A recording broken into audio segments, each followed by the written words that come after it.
Welcome to a new episode of MAX101. Thank you for hopping on board the train today, and today we're going to be talking about ATS magnets, automatic train stop.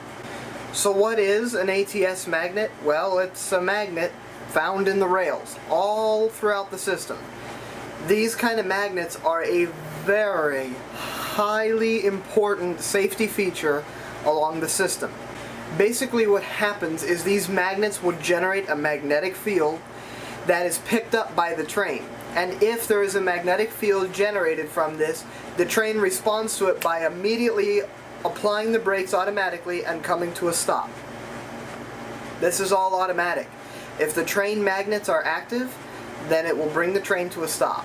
Now by default, these magnets are on and active. If an ATS magnet stops your train, it's known as being tripped. So the ATS magnet tripped your train.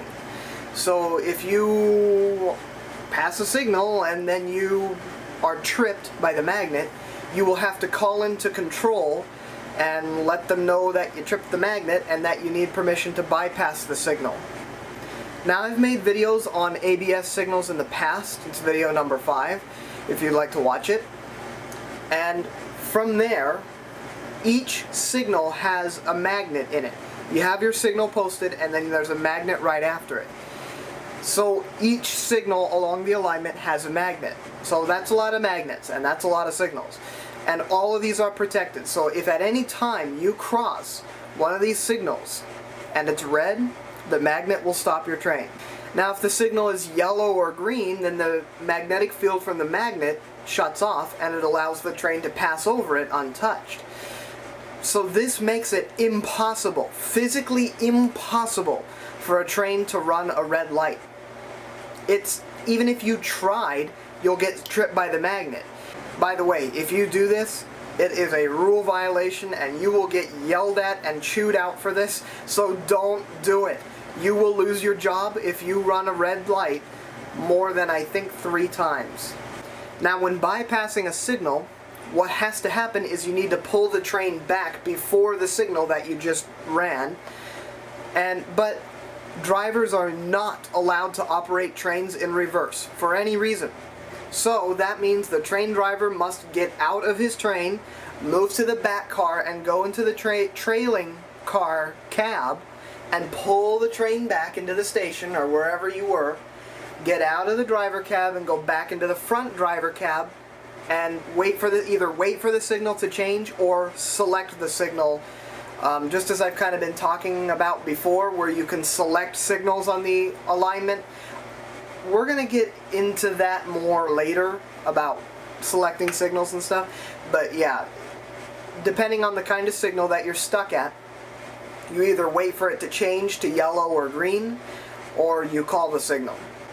Now there's a second kind of magnet as well. They all look the same, but if you watch TriMet's new videos that they've been posting, where it's the yellow line ride or the orange line ride and you can see out the front window all the way down, if you pay attention to those videos, you might see magnets in the track even though there are no signals nearby.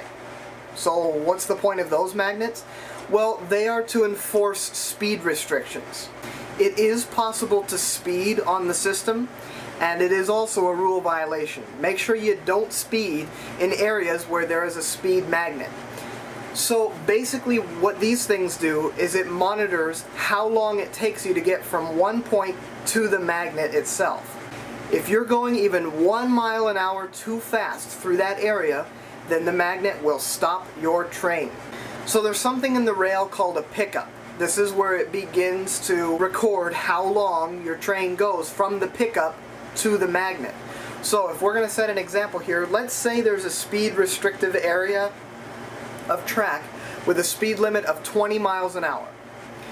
If you are going 21 miles an hour and don't slow down, then from the time it takes from the pickup to the magnet, well, the magnet won't have shut down yet. It's a measure of time. So you will cross the magnet as it's still active. But if you're going 20 miles an hour or less, then by the time you reach the magnet, it will have shut down. So it just monitors how much time it would take if you were going the correct speed between the pickup and the magnet. If you are going the correct speed in that amount of time, you will hit the magnet after it shuts down and you'll be free to pass over it. But if you're going too fast, the magnet won't have shut down yet and it will stop your train. Now this has nothing to do with ATS, but it does have to do with speed. There is something called overspeeding. If you are coasting on a hill and you're going 55 miles an hour and you're accidentally coasting on a hill, well, yeah, the MAX cars don't like that. The trains themselves have a governor, so if you're going too fast, the governor will bring your train to a stop without the help of any sort of magnets or any other thing. That's within the train itself.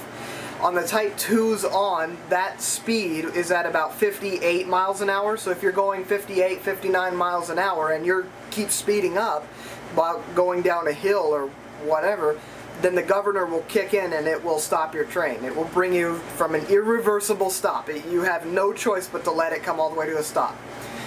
On the Type 1s, for some reason, they let you get away with more like 60 miles an hour before that action happens.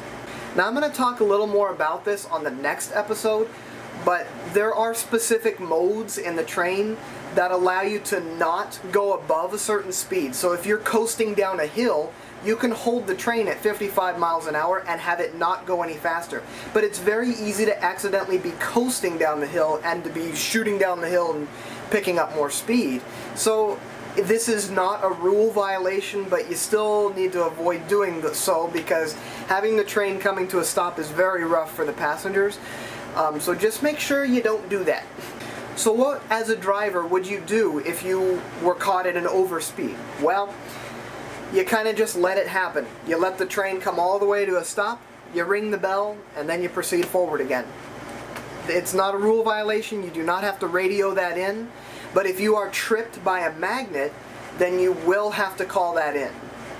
So when you're tripped by a magnet, there's a counter that looks like this, and that number that says ATS trip will go up. Each time you are tripped by a magnet, that number will go up. So each time, if you radio it in that you've been tripped by the magnet, then they will ask you for your new bypass and ATS magnet numbers so that they know that you didn't just bypass the signals just to get away with not calling them in. So you have to radio it in and you have to give them the updated numbers and they have to make sure it's right so that they know that you didn't cheat them out of a bypass. Basically, yeah, if you're driving and you just were like, I want to pass this signal, I'll just bypass it and go. Don't think that you won't get caught, because at some point you're going to have to update the numbers for your bypass and ATS stuff, and you're going to be caught red-handed if you are giving either the wrong number or if a number doesn't add up.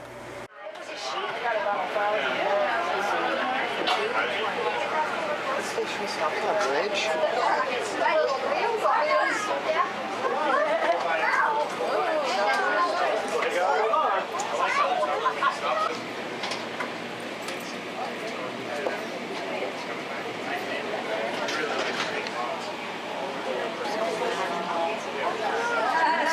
He opened the door and hopped over the railing, and now he...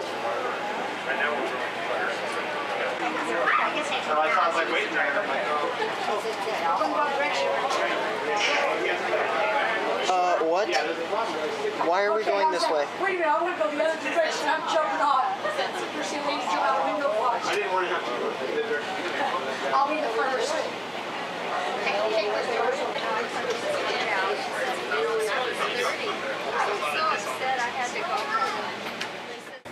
Well, that's pretty much sums it up for magnets.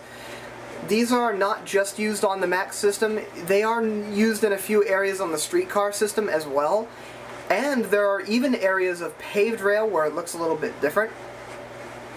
But other than that, I believe that's pretty much all there is to cover for ATS magnets and automatic train stop. And so next time we have the acceleration and braking and propulsion of the trains. And I shall see you on the next one.